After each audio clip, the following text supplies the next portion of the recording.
بسم اللہ الرحمن الرحیم۔ معزز سامعین و ناظرین، السلام علیکم ورحمۃ اللہ وبرکاتہ۔ میں امید کرتی ہوں کہ آپ سب خیریت سے ہوں گے، خوشحال ہوں گے۔ میری دعا ہے کہ اللہ تعالیٰ آپ کو خوش رکھے، آباد رکھے اور اپنے حفظ و امان میں رکھے۔ آج کی میری اس ویڈیو کا موضوع ایک کتاب کا موضوع ہے، رب سے جڑنے کا سفر۔ یہ کتاب میں نے خود پڑھی ہے اور میں اس کتاب سے اتنی زیادہ امپریس ہوئی ہوں کہ میں نے سوچا میں اس کتاب پر ایک مختصر سی ویڈیو ضرور بناؤں ان لوگوں کے لیے جو رب سے جڑنا چاہتے ہیں، جو رب کی محبت حاصل کرنا چاہتے ہیں۔ تو وقت ضائع کیے بغیر میں اپنی ویڈیو کو شروع کرتی ہوں۔ جو ناظرین میرے چینل پر نئے ہیں وہ کائنڈلی چینل کو سبسکرائب کر دیں اور بیل آئیکن کو پریس کر دیں تاکہ اسی طرح کی ویڈیوز کا نوٹیفیکیشن آپ کو ملتا رہے۔ ویڈیو کا موضوع ہے رب سے جڑنے کا سفر۔ یہ ام ہریرہ کی لکھی ہوئی کتاب ہے، 303 صفحات پر مشتمل کتاب ہے۔ فاطمہ کی ایمان افروز کہانی ہے۔ فاطمہ ایک امیر گھرانے کی لڑکی ہے، ایسا گھرانہ جہاں بس ظاہری اور رسمی اسلام تھا کہ دل کیا تو نماز پڑھی، نہ کیا تو چھوڑ دیا۔ جہاں اگر کسی کا انتقال ہو تو 3-4 دن قرآن پڑھا، پھر وہی ریشمی غلافوں میں اونچی شیلف پر رکھ دیا جاتا۔ فاطمہ خود چنچل اور ضدی قسم کی لڑکی ہے۔ اس کی ملاقات کالج میں کرتلین سے ہوتی ہے جو ہمیشہ پردے میں ہوتی ہے۔ اس کا تعلق ایک ایوریج فیملی سے ہوتا ہے۔ وہ کلاس کے ہر فرد کے ساتھ بہت سلیقہ اور طریقے سے ملتی تھی۔ اس کی آنکھوں میں حیا دور سے دکھائی دیتی ہے۔ پردے کی وجہ سے اس کی اکثر کلاس فیلوز کا مذاق اڑاتے ہیں، لیکن اللہ کی یہ بندی کبھی احساس کمتری کا شکار نہیں ہوتی۔ فاطمہ کو تجسس ہوتا ہے کہ آخر کرتلین میں اس قدر سکون کیسے ہے۔ وہ دیکھتی ہے کہ صبر حاصل کرنے کے لیے اس کے پاس قرآن پاک کا نسخہ موجود ہے۔ وہ اس کو بطور گائیڈ بک استعمال کرتی رہتی ہے۔ فاطمہ کے لیے تو قرآن محض ثواب کی کتاب تھی، جس کو پڑھ لیا تو ثواب حاصل ہو گیا، لیکن اس کتاب کی چند آیات کا ترجمہ ہی فاطمہ کی دنیا بدل دیتا ہے۔ کالج میں فاطمہ کا ایک بوائے فرینڈ تھا، سفیان۔ فاطمہ آہستہ آہستہ اس کے ساتھ تعلق ختم کرتی ہے، لیکن جو ہی سفیان یہ محسوس کرتا ہے تو وہ اس کی تصویروں کو ایڈٹ کر کے اس کو بدنام کرنا شروع کر دیتا ہے۔ اس واقعے کے بعد فاطمہ کا رب سے جڑنے کا سفر شروع ہوتا ہے۔ اس کے افراد خانہ حتیٰ کہ اس کے والدین بھی اس سے کنارہ کشی اختیار کرتے ہیں اور فاطمہ کے لیے کالج کے دروازے بند کیے جاتے ہیں۔ اس سارے سفر میں اگر اس کا کوئی ساتھ دیتا ہے تو وہ کرتلین یعنی کہ اس کی دوست ہے، وہ دوست جو پردہ کرتی تھی۔ مصنفہ نے اس رشتے کو خوبصورتی سے بیان کیا ہے کہ کتنے پیارے اور انمول ہوتے ہیں نا ایسے لوگ جن کا آپ سے کوئی خون کا رشتہ نہیں ہوتا، مگر وہ آپ کے کچھ کہے بغیر، آپ کے چہرے کے بدلتے رنگ سے، آپ کی آنکھوں میں ٹھہری نمی سے، آپ کی مسکراہٹ میں چھپے پھیکے پن سے آپ کے دل کی حالت پہچان لیتے ہیں۔ یہ محبت ہی تو ہے نا جو دل کو دل سے جوڑ دیتی ہے، کہ سامنے والے سے نکلے والی لہریں آپ کو بتا دیتی ہے کہ کچھ تو گڑبڑ ہے۔ فاطمہ خوش قسمت تھی کہ اللہ نے اسے اپنی اتنی پیاری بندی دی، اتنی اچھی دوست دی۔ ایک لمحے کے لیے اسے اللہ پر بہت پیار آیا کہ بن مانگے اسے کرتلین جیسی دوست دی۔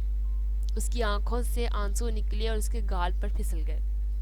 اس کے بعد فاطمہ کسی طرح اپنے افراد خانہ کو مائل کرتی ہے کہ وہ اسے مدرسے میں داخل کرائیں۔ جہاں مصنفہ نے کالج اور مدرسے کے ماحول میں فرق کو خوبصورتی سے بیان کیا ہے۔ فاطمہ جو ہی پردہ کرنا شروع کرتی ہے تو ایک طوفان برپا ہوتا ہے۔ گھر کا ہر فرد اس سے نالاں تھا لیکن فاطمہ چونکہ رب کے راستے پر چل رہی ہوتی ہے، اس کو قدم قدم پر اللہ رب العزت قرآن کریم کی آیات سے گائیڈ کرتا رہتا ہے اور اس طرح وہ ہر طعنہ برداشت کرتی ہے۔ اس دوران ان کے بھائی کی شادی ہونے والی ہے، لیکن یہاں سب کو پرابلم فاطمہ کے پردے سے ہے۔ لیکن فاطمہ نے بھی اللہ کا راستہ چن لیا تھا۔ آہستہ آہستہ وہ اپنی ماں کو بھی اس کے لیے تیار کرتی ہے، اور فاطمہ جوں اسلام کی تعلیمات سے آگاہ ہوتی ہے ویسے ویسے اس کے اندر حلم بردباری آتی ہے اور وہ اپنے کردار اور باتوں سے لوگوں کے دل جیتتی ہے۔ لیکن اب اصل امتحان شروع ہوتا ہے۔ فاطمہ بہت بیمار رہنے لگی۔ جب اس کی تشخیص ہوتی ہے تو معلوم ہوتا ہے کہ فاطمہ کا جگر خراب ہے۔ اس دوران کرتلین کی شادی ایک دیندار لڑکے سے طے پاتی ہے، اور یہاں پر اس کتاب کے مصنفہ نے دکھایا کہ جب شادی دو دینداروں کے درمیان ہوتی ہے تو لائف یعنی کہ زندگی کس قدر پرسکون ہو جاتی ہے۔ فاطمہ کو علاج معالجہ کے لیے اس کے والدین کینیڈا لے جاتے ہیں۔ دوران علاج معالجہ فاطمہ کس طرح صبر کرتی ہے کہ ہر ایک متاثر ہوتا ہے۔ فاطمہ کی سرجری ہو جاتی ہے، اب 21 دن اس کو ریسٹ کرنا پڑتا ہے۔ اس دوران وہ غیر مسلموں کے لیے ایک خوبصورت پمفلٹ لکھتی ہے، اور طبیعت تھوڑی بہتر ہونے کے بعد اس پمفلٹ کو چھاپ کر غیر مسلموں میں تقسیم کرنا شروع کرتی ہے۔ لیکن اچانک ہی فاطمہ کی طبیعت دوبارہ بگڑ جاتی ہے اور وہ درد سے گزر جاتی ہے، لیکن اللہ کی یہ بندی ہر غم سہ جاتی ہے، بالآخر اس کی موت واقع ہو جاتی ہے۔ لیکن اس دوران وہ اپنے نقوش چھوڑ دیتی ہے۔ مصنفہ خوبصورت بات لکھتی ہے کہ رب سے جڑنے کا سفر کا آغاز بظاہر کتنا ہی کٹھن اور اذیت ناک کیوں نہ ہو، مگر اختتام بہت حسین ہوا کرتا ہے۔ رب سے جڑنے کے اس حسین سفر کی حسین ترین منزل رب سے ملاقات ہی تو ہوتی ہے۔ اس حال میں ملاقات کے بندہ بھی راضی اور رب بھی راضی۔ مصنفہ اس کتاب میں یہ دکھانے میں کامیاب رہی ہے کہ فاطمہ کا رب سے جڑنے کا سفر ایسا تھا کہ وہ اللہ سے راضی اور بظاہر رب بھی اس سے راضی تھے۔ دیکھنے میں تو یہ عام کہانی لگتی ہے، لیکن اس کہانی میں مصنفہ نے بہترین باتیں لکھی ہیں کہ جس کو پڑھ کر قاری کو سکون قلب ملتا ہے، حقیقی سکون۔ کہانی پڑھتے پڑھتے مصنفہ بڑی پیاری باتیں سکھاتی ہے۔ ہم سب ہدایت کے طالب ہوتے ہیں۔ لکھتی ہیں کہ فاطمہ تمہیں پتہ ہے یہ ہدایت واحد ایسی چیز ہے جس کے لیے جب تک تم تڑپ نہیں دکھاؤ گے وہ تمہیں نہیں ملے گی۔ تم اللہ کے آگے سجدوں میں گر گراؤ کہ اللہ مجھے ہدایت دے دے، مجھے اپنی محبت کے لیے چن لیں، اللہ کو دکھاؤ اپنی طرف۔ اللہ رب العزت کے ساتھ تعلق کے حوالے سے مصنفہ لکھتی ہے کہ فاطمہ دیکھو نماز فرض ہے، یہ بالکل ہماری روح کی ضرورت ہے، مگر صرف نماز پڑھنا کافی نہیں ہے۔ تم خود بتاؤ، ہم سارا دن صرف کھانا کھائیں پانی نہ پئیں، کیا اس سے ہماری ضرورت پوری ہوگی؟ فاطمہ نے نفی میں سر ہلایا۔ بالکل اسی طرح ہمارے لیے نماز کے ساتھ اور بھی کام بہت ضروری ہیں جو ہماری روح کی ضرورت پوری کریں گے۔ نماز میں تم اللہ سے سرگوشی کرتی ہو، مگر کیا تمہیں معلوم ہے کہ اللہ تم سے کیا چاہ رہے ہیں؟ فاطمہ نے پھر سے اداسی کے ساتھ سر نفی میں ہلایا۔ یہی وجہ ہے کوئی بھی تعلق تب تک فائدہ مند نہیں ہوتا جب تک یک طرفہ ہو۔ تمہیں اللہ کے ساتھ تعلق قائم کرنا ہے تو سب سے پہلے خود پر کام کرنا ہوگا۔ سکون دل کا تعلق نظروں کی پاکیزگی کے ساتھ ہے۔ لکھتی ہیں کہ اس لیے کہ ہمارے دل کا سکون ہمارے اختیار میں ہے۔ دل اللہ کے ہاتھ میں ضرور ہے، مگر اس معاملے میں ہم اتنے بے بس بھی نہیں ہیں۔ نظروں کی حفاظت سب سے پہلا عمل ہے جس سے انسان یا تو دل کا سکون بچا سکتا ہے یا اس سے برباد کر سکتا ہے۔ اس لیے پہلے تم اس بات کو اپنے دماغ میں سے نکالو کہ تمہارا خود پر کوئی اختیار نہیں ہے۔ یہاں پر بہت خوبصورت لفظوں کے ساتھ حیا کا درس دیا جا رہا ہے، لڑکیوں کو ان کی حیا کے بارے میں بتایا جا رہا ہے۔ حقیقی سکون کیسے ملتا ہے اس کے متعلق بھی مصنفہ لکھتی ہیں کہ وہ اکثر لیٹے لیٹے اللہ کے متعلق سوچ کر آنسو بہانے لگتی۔ انسان جب باہر کی دنیا سے بیزار ہو کر تھک جاتا ہے نا، پھر اس کی روح اسے اپنے خالق کی طرف کھینچتی ہے، تب اندر ایک بے چینی سی لگ جاتی ہے کہ انسان کسی طرح اس رب کے قریب ہو جائے، پھر اسے کہیں اور سکون نہیں ملتا۔ مگر بہت سے لوگ خود کو اس دھوکے کی دنیا سے بیزار نہیں ہونے دیتے، ہر وقت خود کو انٹرٹینمنٹ میں مشغول رکھتے ہیں، ایک سے نکلے تو دوسرے میں، بس ہر چیز میں شغل اور بس شغل، کبھی شاپنگ، کبھی پارٹیز، کبھی پکنکس، تو کبھی انٹرنیٹ پر آوارہ گردی۔ غرض شیطان نے ڈھیروں رستے بچھا دیے ہیں انسان کو کہ بس کسی طرح وہ اپنے اندر کی آواز سے، روح کی بے چینی سے غافل ہو کر اس کی طرف توجہ ہی نہ کرے۔ اور اب تو ایسا ہی ہو رہا تھا کہ انسان چلتی پھرتی لاش بن چکا تھا، جس جسم کو مٹی میں مل جانا تھا اسے سنوارنے بنانے میں لگا تھا، اور جس روح نے رب کے پاس جانا تھا وہ خواہ کتنی ہی گندی ہو اس کو پرواہ نہیں تھی۔ رب العزت سے جڑنے کے سفر میں جو چیز مانے ہوتی ہے وہ ہے تکبر، جس کے متعلق اس کتاب میں مصنفہ لکھتی ہیں، ہاں یہ تکبر شیطان کی طرف سے ہوتا ہے۔ اسی لیے انسان اندر سے جلائے رکھتا ہے. تکبر کرنے والا کبھی پرسکون نہیں ہوتا, یہ بات آپ یاد رکھیے گا. اسی طرح حسد یعنی کینہ, بغض وغیرہ رب سے جڑنے کی راہ میں مانع ہوتے ہیں. مصنفہ ان چیزوں کا علاج یوں بیان کرتی ہے کہ اسے یاد آیا کہ تفسیر کی میڈم فریال نے ان جذبات کا علاج بتایا تھا. حسد کا علاج اپنی نعمتوں پر نظر, اللہ کی تقسیم پر راضی رہنا. غصے کا علاج فوراً پانی پینا یا وضو کرنا. اور تکبر اپنی اوقات پر غور کرنا, آغاز اور انجام مٹی سے مٹی تک. وہ دوبارہ آیات کی طرف متوجہ ہوئی.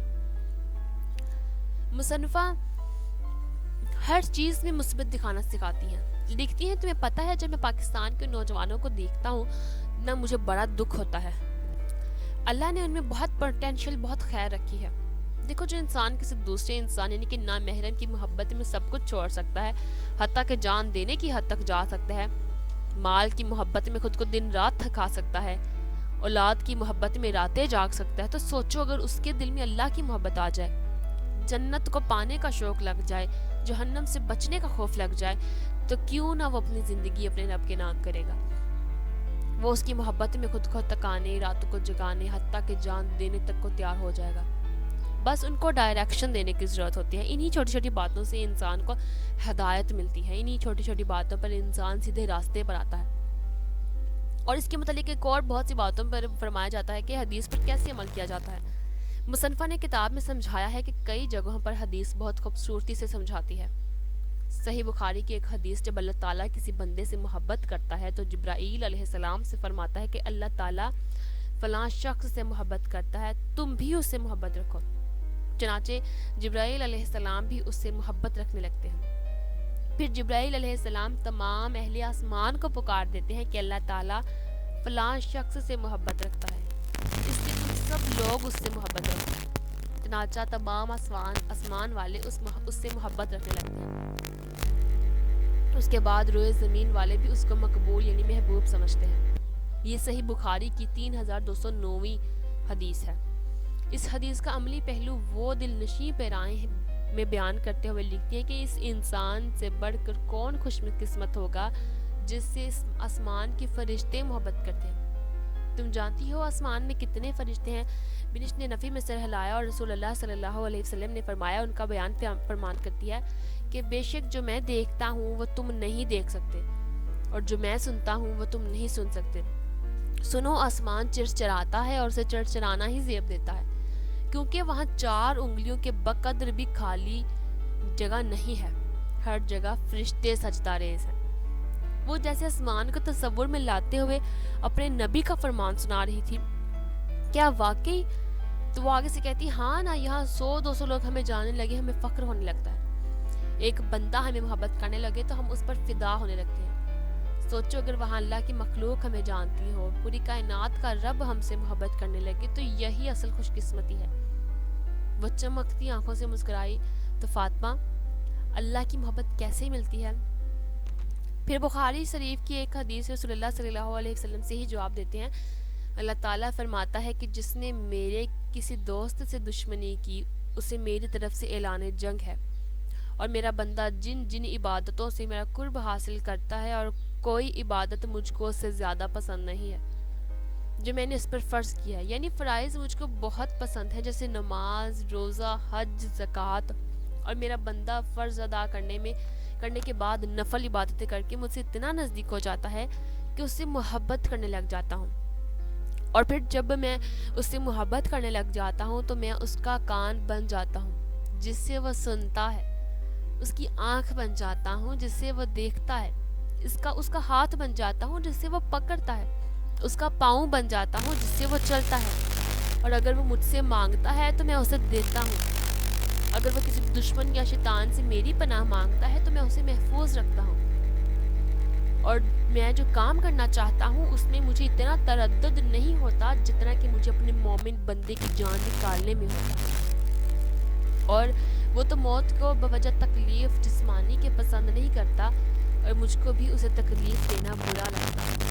اب اس حدیث پر ذرا غور فرمائیں کہ کہا جا رہا ہے اللہ اپنے ان بندوں کے لیے محبت کا اظہار کر رہا ہے وہ بندے جو اللہ تعالیٰ سے محبت کرتے ہیں, اور آخری 2 لائنوں جہاں پہ بتایا گیا کہ وہ تو موت کی بوجہ تکلیف جسمانی کے پسند نہیں کرتا، ورنہ اللہ اپنے ان بندوں کو تکلیف نہیں دینا چاہتا جو اللہ تعالیٰ سے محبت کرتے ہیں، ورنہ اللہ ان لوگوں کو ملنے کے لیے، ان لوگوں کو اپنے پاس بلانے کے لیے بہت بے قرار رہتا ہے۔